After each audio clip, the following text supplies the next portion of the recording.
Hi, tonight we're going to talk about Christ consciousness, spiritual wisdom.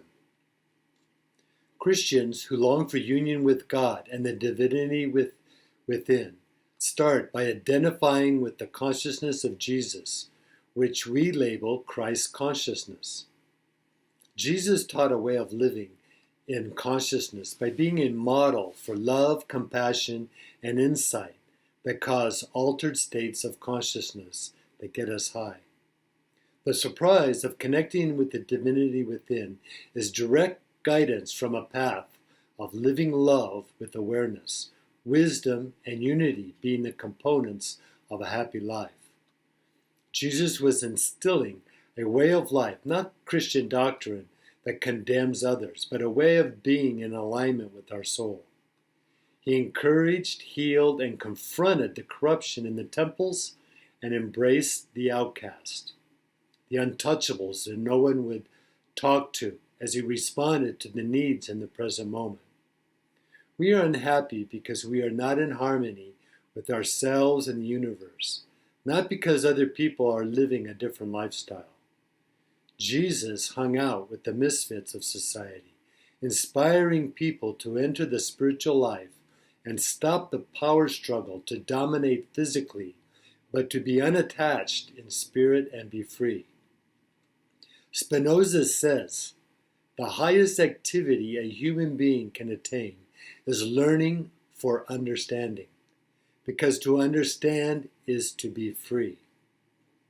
We experience many altered states of consciousness through the day and night with music, movies, dreams, and spacing out in nature when we are calm and receptive.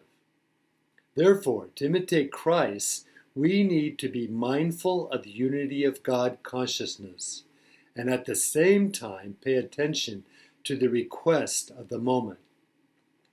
Jesus said, "Love your neighbor as yourself," while Lao Tzu said the same thing.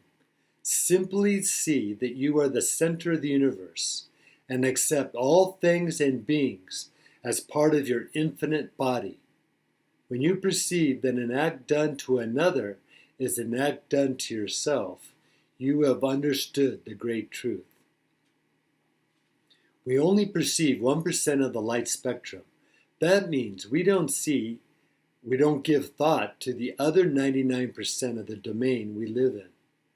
Jesus became receptive and tranquil by focusing his attention on God consciousness, which raised his vibration to heaven on earth.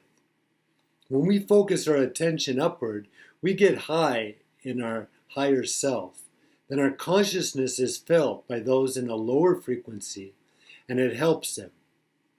In our higher self, we perceive more and are not affected by low vibrations. But in normal consciousness, we can be brought down to lower frequencies instead of having them vibrate up. As Christians, we focus on Christ as our foundation. But once we experience Christ consciousness, we expand to include all spiritual teachers and their wisdom. In Ephesians 4:3-6, Jesus said, endeavoring to keep the unity of the Spirit in the bond of peace. There is one body and one Spirit, even as ye are called in the hope of your calling. One Lord, one faith, one baptism, one God and Father of all, who is above all and through all and in you all. God is not a separate being that judges, criticizes, and penalizes us, but a collective consciousness that our consciousness merges with. This communion with the Father in consciousness is bliss, peace, and clarity without confusion, condemnation, or judgment. Because the divinity within is higher than the mind and more than the body. All conflicts are removed and healed without effort, both in the mind and the body. Our original consciousness is pure consciousness, but it is covered with so much waste we can't see it. So Jesus comes to show us the way. The Bible says in 2 Corinthians 4:16 to 18, "Therefore we do not lose heart, though outwardly we are wasting away, yet inwardly we are being renewed day by day. For our light and momentary troubles are achieving for us an eternal glory that far outweighs them all. So we fix our eyes not on what is seen, but what is unseen. Since what is seen is temporary, but what is unseen is eternal." We are the microcosm that can't grasp the macrocosm, because it is too vast. But the image we can grasp is another human being who serves as a model of the spiritual life. Jesus said, "I am the way, the truth, and the life." Jesus is pointing the way to the macrocosmic consciousness and is the tangential point between the macrocosm and the microcosm. As Christians, we imitate Christ and use him as a personal model and a focal point we can attain Christ consciousness with our unit consciousness.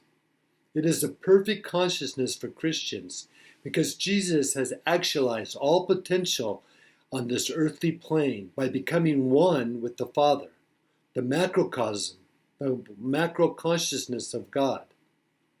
The Christ consciousness mind admits and supports the idea there are varied upward paths to pure consciousness.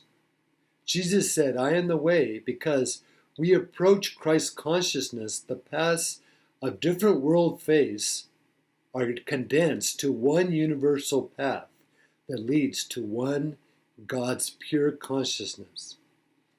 Khalil Gibran, the Christian Lebanese American mystic and poet, said, "I love when you bow in your mosque, kneel in your temple, pray in your church, for you and I are sons of one religion, and it is the Spirit." Everything is in God's pure consciousness, so every spiritual path leads to it. So it does not matter if we call it cosmic, Buddha, Christ, or Krishna consciousness. We are all evolving to it. So the first step is to see our ego as a tool to assist, improve, and alleviate suffering, as Jesus did on this earthly plane in the external reality. Our inward reality, the divinity within, is linked with the inward reality, the subtle energy or cosmic consciousness of the whole universe.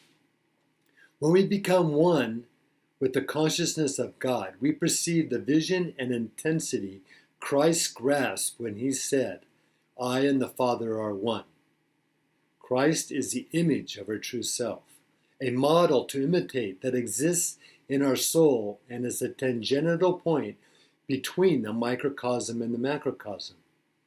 There is a great deal more to life than material accumulation, and that is spiritual awareness, which is rising above the shallow and predictable to connect with our soul. The Bible says in John 4:23, "But the hour cometh, and now is the true worshippers shall worship the Father in spirit and in truth, for the Father seeketh such to worship him." There is only one energy, one God, and one collective consciousness from which we originate and will return to after death. So that makes us a divided unit consciousness that will unite with the Father, the collective consciousness. The process is to expand our awareness to a new level as we mature spiritually from fear and division to joy, love, harmony, and unity. God consciousness is all around and inside us, but like the sun, it doesn't care if we are aware of it and its awesome splendor or not.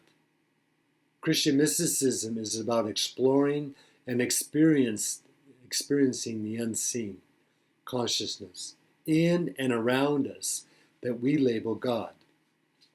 A true Christian doesn't ask or force people to be Christian, as they experience God consciousness, and that alone draws attention to love and joy. This is a call from our core that moves our spirit to dance with the flow of our own soul, making us aware that we are not our body and mind, but that they are in our consciousness. We can't force people or scare them into Christ consciousness, but every occasion we spend in higher consciousness raises the consciousness of the planet. We can't push others to understand spiritually if they are not ready to become acquainted with their soul consciousness. Therefore, we continue to see everyone as a soul, a consciousness that is aware, no matter how perplexed their mind might be. Vivekananda says, "There is no other spiritual teacher than your own soul." Scientists claim in a new UC San Diego study that spirituality is one of many traits that imply wisdom. It does not need religion, but reflects a humility that is linked to unity with others in a collective consciousness. It takes this spiritual maturity to realize that it is all right to live a life that other people are not aware of, and that everyone is doing their best. For us Christians, Christ consciousness helps us to remember that everyone is competent at their degree of awareness. The findings were published in the Journal of Psychiatric Research, where wisdom is the ability to calm the mind, to be happy even when life does not quiet down. The report said wisdom is based on insight, experience, understanding, and common sense. Our mind and body are constantly expanding and adjusting in life as we evolve to being spiritual. Alan Watts says, "Waking up to who you are requires letting go of who you imagine yourself to be." Vincent van Gogh says, "The fisherman knows that the sea is dangerous and the storm terrible, but they have never found these dangers sufficient reason for remaining ashore." Thank you.